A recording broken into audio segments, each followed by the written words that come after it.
Hello, welcome to episode 122 of the Epic Film Challenge to 1001 Movies You Must See Before You Die. The last review, the last film was The Shawshank Redemption, and in that film there's a scene where the people in the prison, where the film takes place, are watching a film called Gilda. So I thought it'd be fun to watch that film for the first time, and then review it in the following review. Gilda is from 1946, I believe. And I thought it was going to be much more of a kind of musical number kind of film. Not quite a musical, but filled with all these kind of show tunes kind of moments. You have Rita Hayworth as the title character of Gilda. She was very famous, and this film made her a megastar in Hollywood at the time.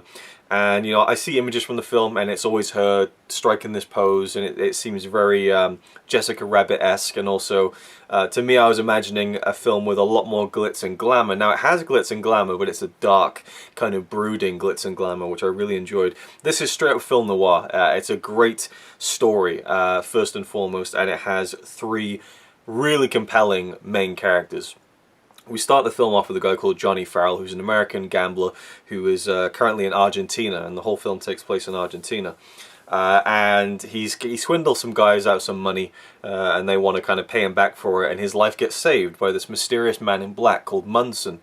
And Munson suggests to Johnny, you should, you know, go and try your tricks up at the casino on the other end of town. He soon finds out that Munson runs this casino, he owns this casino, and Johnny kind of worms his way into a job there, and you see him rise up the ranks to the point where Johnny Farrell has come from this low-down kind of gambler, you know, just kind of swindling people out of money and kind of small dives into running this kind of very classy but very illegal casino in Argentina.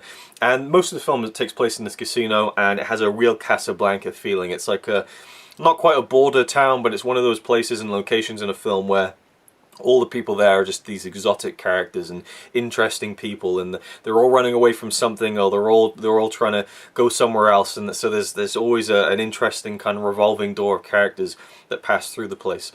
And so you have Johnny Farrell, you have Munson, and they develop quite an interesting friendship, but there's a bit of distance there, you know, because really Munson feels like he owns Johnny, and Johnny kind of, you know, has a different kind of perhaps perception of his place in the casino, and as Munson's kind of employee, I suppose. But they consider themselves friends, but there's things unsaid there. And one day Munson says, "Hey Johnny, I've gotten married. I've gone away and I've gotten married. Come and meet my wife."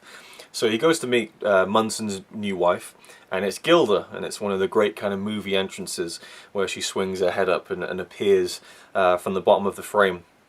And as soon as Johnny lays his eyes on Gilda, you know something's up. He doesn't act like, oh wow, she's beautiful. He doesn't act like, you know, anything that you might expect. He acts as if he knows who she is. And her smile drops, and she looks like she knows who he is.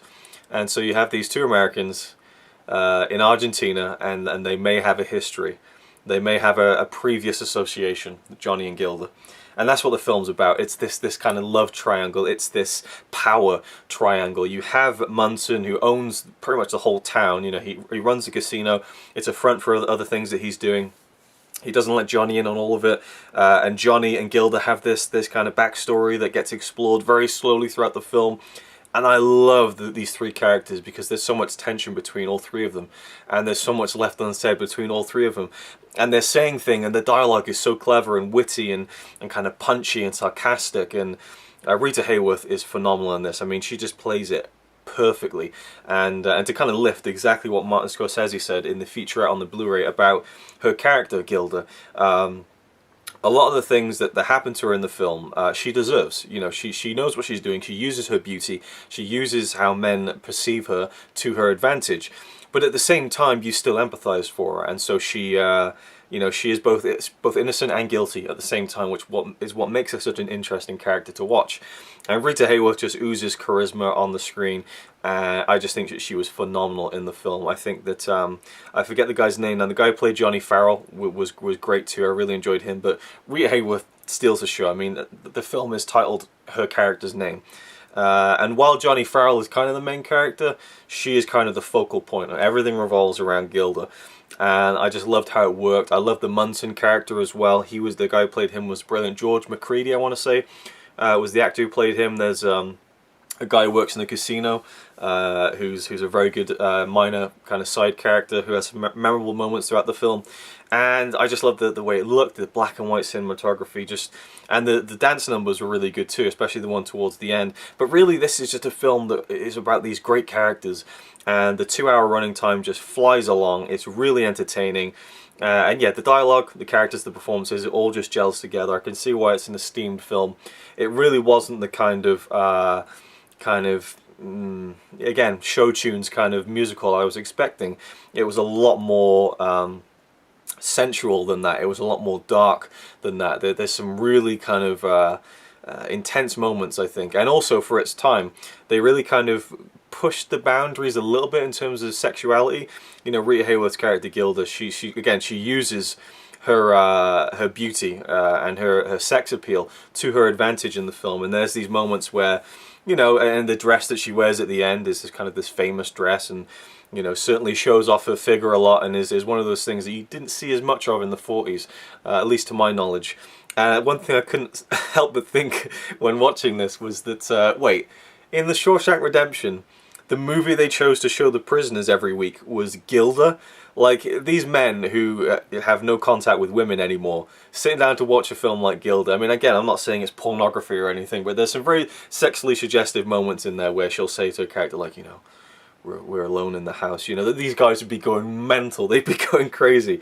And I suppose they are in the film. You just see her flick her hair up and everyone's like, you know, whistling and stuff. So I guess that's the point, that's the joke. But and I think the original book of The Shawshank Redemption, or the story written by Stephen King, was called Rita Hayworth and The Shawshank Redemption. Don't know if I mentioned that in the previous review for Shawshank Redemption. Anyway, Gilda, it was a fantastic film. I absolutely adored it. Really, really great. Is it a film we'll see before you die? Absolutely. You know, again, a great film usually stems from great characters and great performances for those characters, and this had that in spades. Like, it's just, you really were interested in where it was going to go, where it was going to end up. The ending is really satisfying, and a lot of these films from the 40s, they kind of tend to end quite bluntly, and I still think this one does a little bit, but it was satisfying enough before the blunt ending that I thought that it really paid off, and I was really, in the last like 5-10 minutes, like, what, you know, just really hooked and captivated. So Gilda gets top marks from me. Absolutely loved it. Let me know what you thought about it if you've seen it, and thanks for watching.